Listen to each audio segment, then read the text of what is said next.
Today's podcast involves a senior couple who seemed to be enjoying their retirement. They were heading home from their apartment in Florida to their home in New York as they did every spring. But somewhere in between, they seemed to vanish into the ether. Let's talk about Charles and Catherine Romer. I did my usual internet search as well as newspaper archives to research this case. I also want to mention a few other resources. There is a video on YouTube from Adventures with Purpose concerning this case that is interesting. I also want to point out a very well-researched episode on this mystery done by my friend Stephen Pacheco's Trace Evidence podcast, so it is worth checking out as well. Charles Romer, 73, and Catherine Romer, 75, were referred to as snowbirds. They would leave their frigid home in Scarsdale, New York, and spend the winters in their luxury fifth-floor high-rise apartment in the Seaview Hotel in Bal Harbour, Florida. Charles Romer had owned the apartment since the 1940s, and he was a retired oil executive from Sinclair Oil. Catherine Romer was left a large sum of money from her late husband and enjoyed an active social life. They would make this 1,400-mile trek every winter. However, this past winter, they had decided to fly to Florida and have their car shipped to them.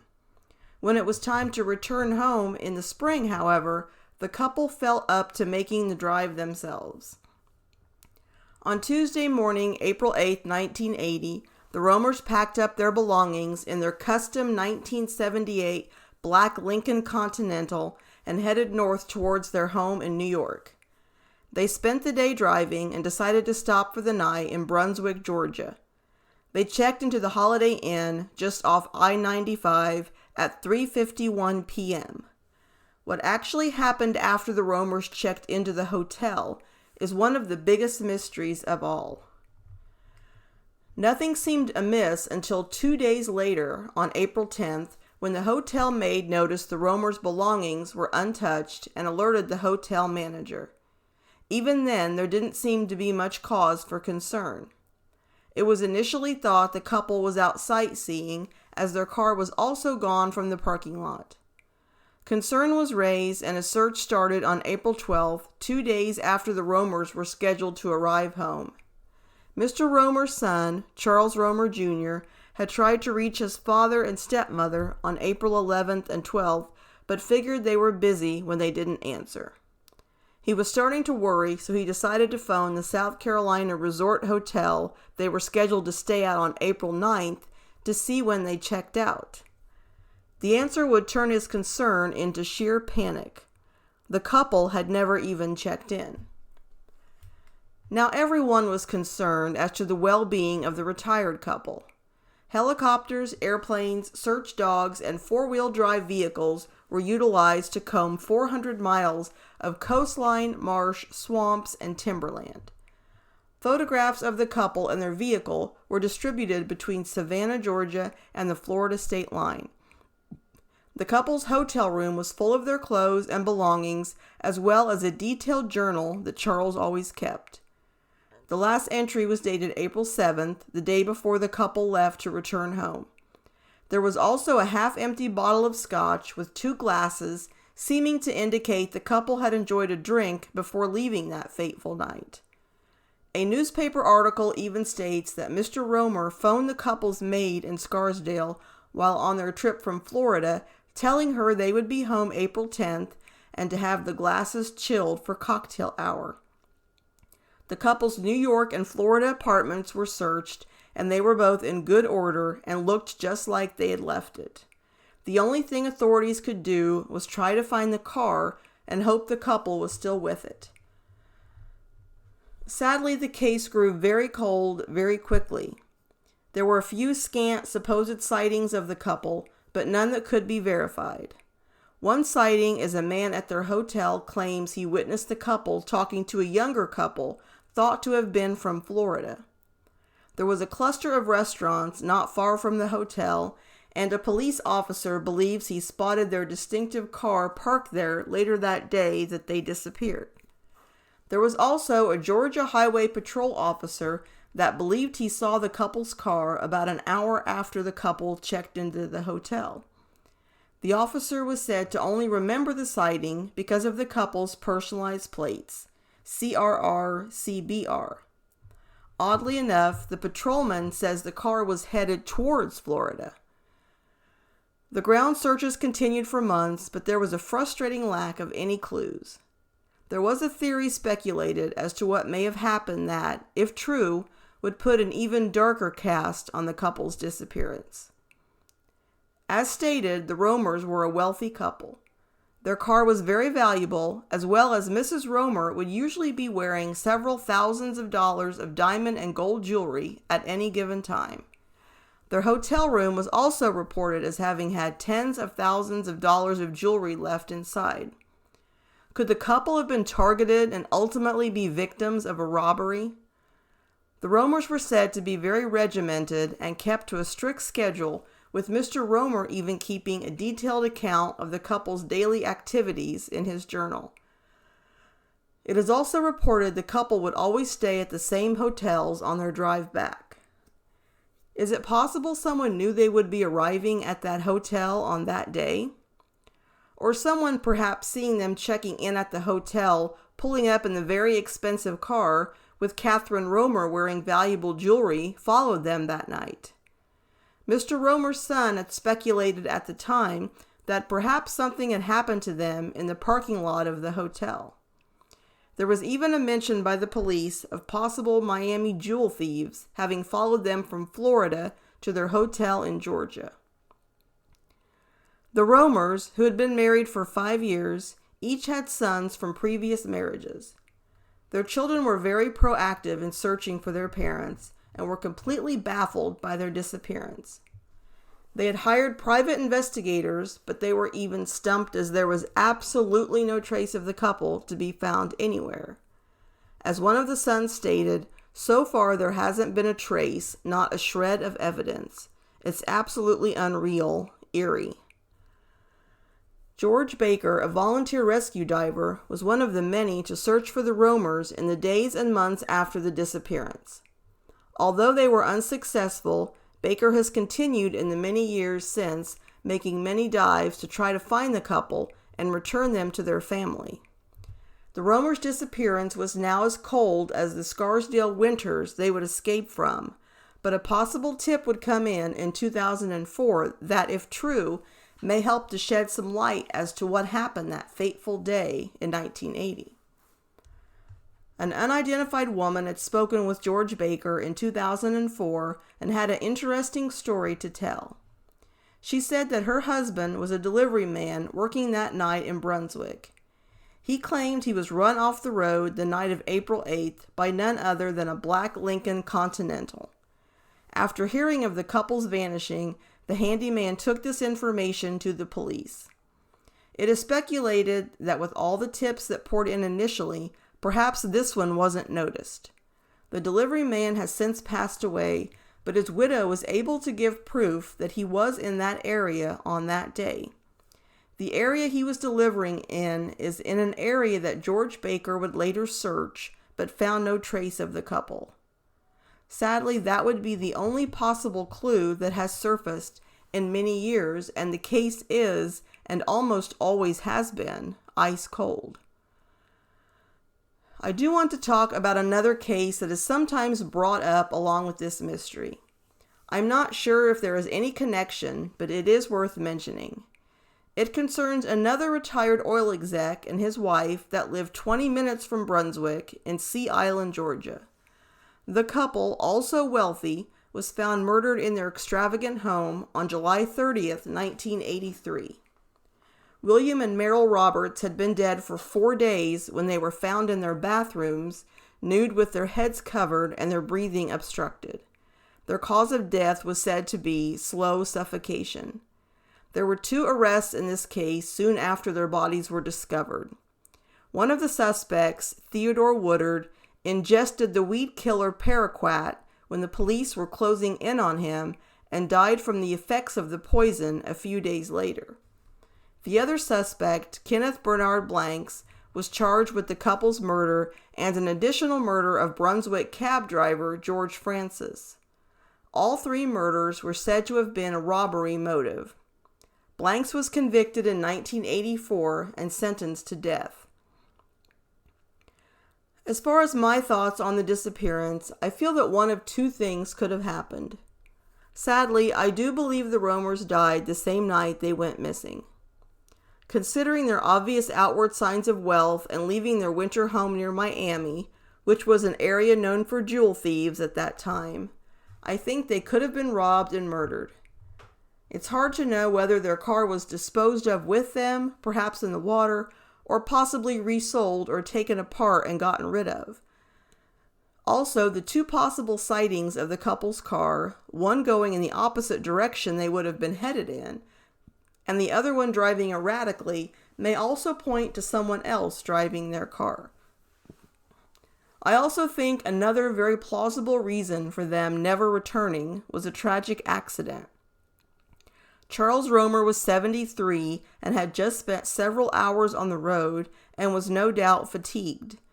If the Scotch bottle setting is accurate, it seems he may have had some alcohol before getting back in his car. The tiredness and possible effects of the alcohol could have combined to impair him, and he could have taken a wrong turn and drove into the water. There are quite a few bodies of water in the area. The couple had stayed in that area before, but it is highly possible that he was not that familiar with the entire area and could have gotten lost, especially if driving in the dark. Now I want to talk about another couple that I just recently heard about that also went missing with their car. You come across these cases from time to time. However, this one surprised me as it actually occurred in 1929, where there were not a lot of vehicles on the road. Their names were Russell and Blanche Warren. They lived in a logging camp on the Bocachio River near Lake Crescent, Washington. Russell was 37 and worked as a logger. Blanche was 33 and a homemaker. The couple had two sons. Charles was 11 years old and Frank was 13 years old. In June of 1929, Blanche would become ill and would be admitted to a hospital in Port Angeles, Washington. It isn't specified exactly what the illness was, but Blanche made a promise to her sons that she would be home by July 4th and they could all celebrate the holiday together as a family. It appears that she would keep her promise, as on July 3rd, 1929, Russell would leave his young sons with neighbors and would climb into his 1927 Chevy sedan and head about 50 miles to Port Angeles to pick up his wife from the hospital. It is said that she was discharged at 3:30 p.m., and it appears that the couple would run some errands as well. It is reported that they stopped to get some groceries and also purchased a new washing machine. However, this is where the story takes an unexpected, dark turn. Simply put, the Warrens never arrived home that day. None of their friends or family would ever hear from them again. The rumor mill would run rampant with speculation. It was a week before the newspapers would write about the couple's disappearance. The Warrens' two sons were taken in by some nearby tavern owners, and their relatives would describe their sons as frantic with grief, while their schoolmates would tease the boys that their parents had abandoned them. Clallam County Sheriff Jack Pike would spend much of the next 2 months searching for the couple and trying to figure out the real reason for the disappearance. He would eventually rule out that the couple just left and abandoned their young sons. It is said that Russell Warren had just paid his grocery bill, made 2 car payments, as well as just purchased a washing machine. Not the actions of someone that would just up and leave, stated Sheriff Pike. 6 weeks later, a motorist would report to the sheriff that he saw broken glass and tire tracks that appeared to run off the edge of Olympic Highway, now known as US 101. It was described back then as a rocky, winding road with no shoulders or guardrails. This would have been the route that the Warrens would have taken home from the hospital. Divers were sent to the depths of 78 feet, but they could not see the bottom. Despite their efforts, a search in the area would prove fruitless for the missing couple. According to Indian legend, the lake was bottomless. It is said whatever fell into Lake Crescent was lost forever. In September of 1929, the same year the couple went missing, the police closed the investigation. The Warrens' young sons would struggle after the disappearance. They waited for years for their parents to return, hopeful every time they would hear an unexpected knock on the door, hoping it was them. For a while, they lived with Blanche's mother in Montana, even staying in an old chicken coop. They would eventually be separated and placed with different family members. The story of the sons proved to be just as tragic as their missing parents. According to an article in the LA Times, Frank would die at age 57 of acute alcoholism. In an eerie similarity, Charles was aboard his fishing boat south of Humboldt Bay in 1964 when it appears it was struck by a larger ship. The wreckage of his boat, called the Mildred G., was found 15 miles south of the crash after another fisherman received a distress call, presumably from Charles. Unfortunately, Charles Warren is assumed to have drowned. His body has never been found. In 1954, an avid diver, Bob Queso, wanted to find a Spanish galleon. Upon research at the local library, he was disappointed to learn that they were never in that area. He came upon the Warrens' disappearance and was intrigued, especially about the Lake Crescent search. He would take notes from the articles about the police investigation, as well as study the geology of the lake.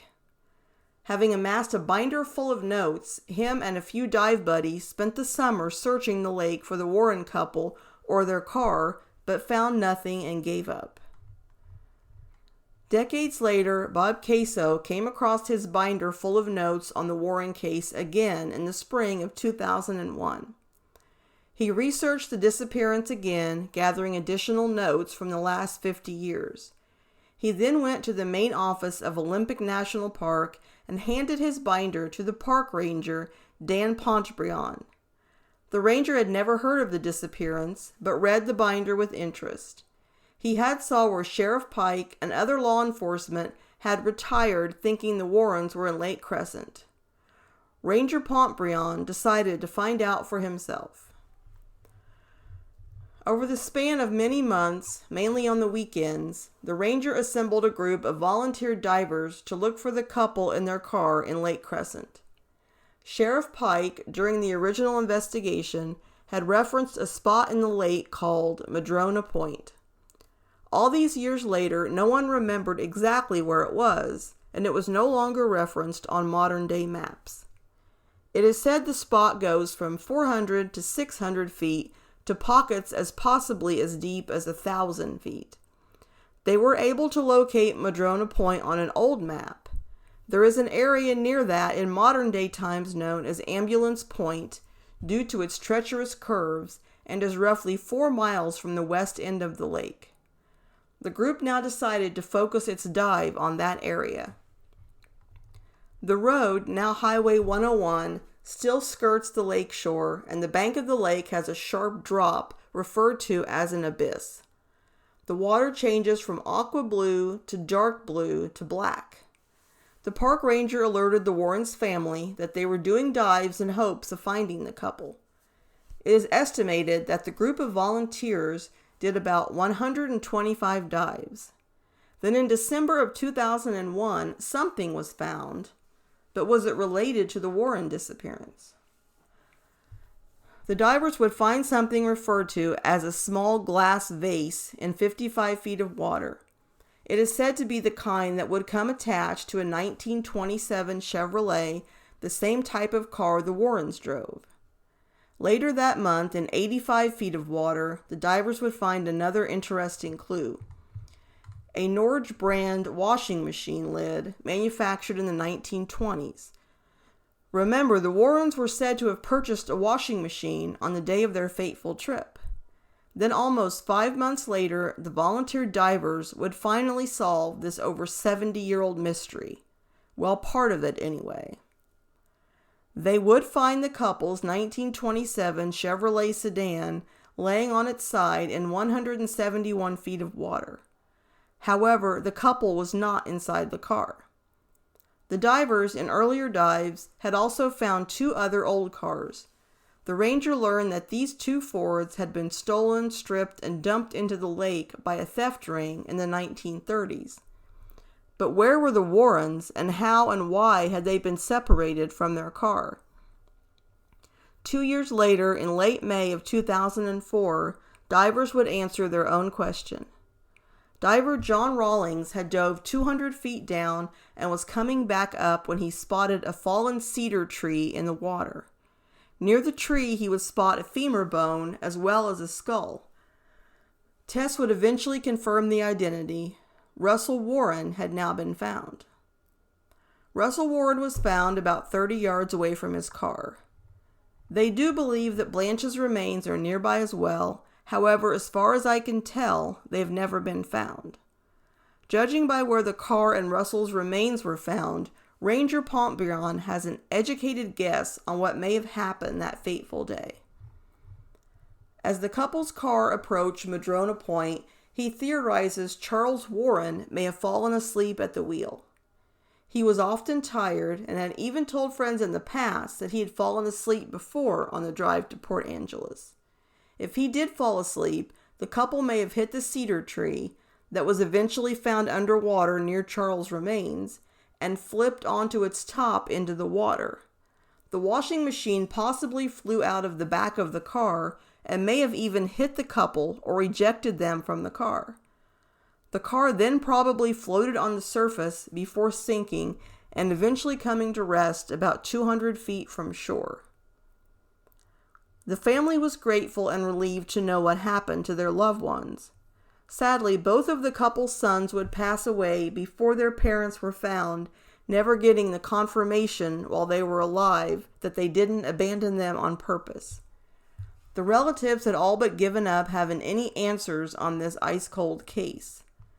Park Ranger Dan Pontbriand would go on to write about the search for the Warrens in a book released in 2014 titled The Missing Ones, A True Story. The couple's cousin shared her thoughts in a newspaper article on finally knowing what happened on that day back in 1929. She said, "It's hard to explain, but it makes a difference knowing what happened. Now we know where they are. It's a beautiful lake. We can think of the lake being Russell and Blanche's home forever, and that makes me real happy."